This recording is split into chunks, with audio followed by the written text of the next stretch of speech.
Ancaman Netanyahu pada Qatar. Tomorrow is September 11th. We remember September 11th. On that day, Islamist terrorists committed the worst savagery on American soil since the founding of the United States. We also have a September 11th. We remember October 7th. On that day, Islamist terrorists committed the worst savagery against the Jewish people since the Holocaust. What did America do in the wake of September 11th? It promised to hunt down the terrorists who committed this heinous crime wherever they may be. And it also passed a resolution in the Security Council of the UN 2 weeks later that said governments cannot give harbor to terrorists. Well, yesterday, we acted along those lines. We went after the terrorist masterminds who committed the October 7th massacre. And we did so in Qatar, which gives safe haven. It harbors terrorists. It finances Hamas. It gives its terrorist chieftains sumptuous villas. It gives them everything. So we did exactly what America did when it went after the terrorists, the Al-Qaeda terrorists in Afghanistan, and after they went and killed Osama bin Laden in Pakistan. Now the various countries of the world condemn Israel. They should be ashamed of themselves. What did they do after America took out Osama bin Laden? Did they say, oh, what a terrible thing was done to Afghanistan or to Pakistan? No, they applauded. They should applaud Israel for standing up to these same principles and carrying them out. And I say to Qatar and all nations who harbor terrorists, you either expel them or you bring them to justice. Because if you don't, we will.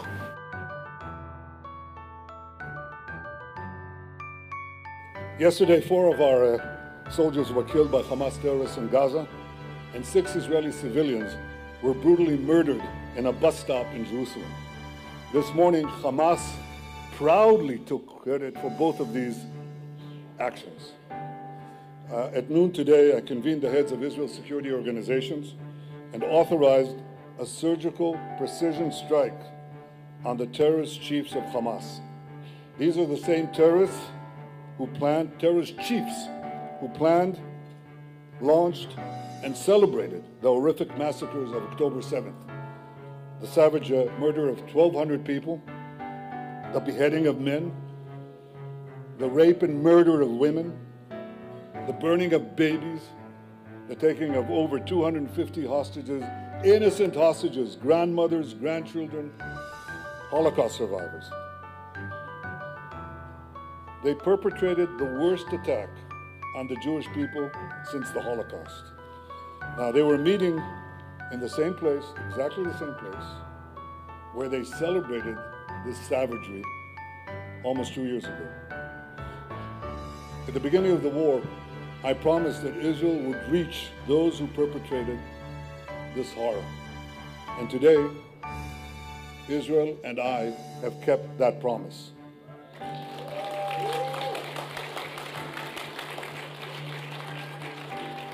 Now, much of the world, including much of the democratic world, or governments at least, have shamefully forgotten October 7th. But I don't forget, and Israel will never forget, never.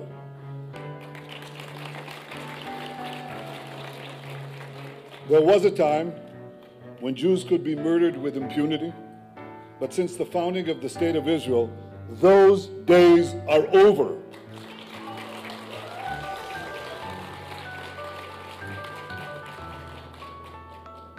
On this day, as in previous days, Israel acted wholly independently,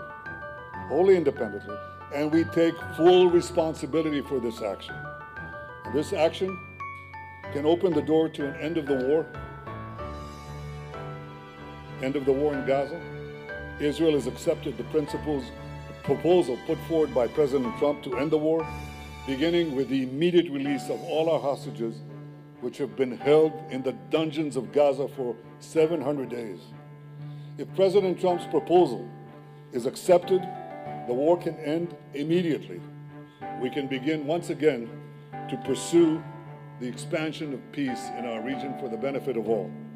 But I want to close by directing my words to the people of Gaza. Don't be derailed by these murderous terrorists, by these killers. They don't care a hoot about you. They live in sumptuous villas. You can't imagine how sumptuous. Away from this battle scene. Their partners in Gaza don't worry about you. They go to the underground tunnels and they keep you above ground so you serve as human shields for them. Don't be derailed by these killers. Stand up for your rights and for your future. Make peace with us. Accept President Trump's proposal. Don't worry. You can do it, and we can promise you a different future. But you've got to take these people out of the way.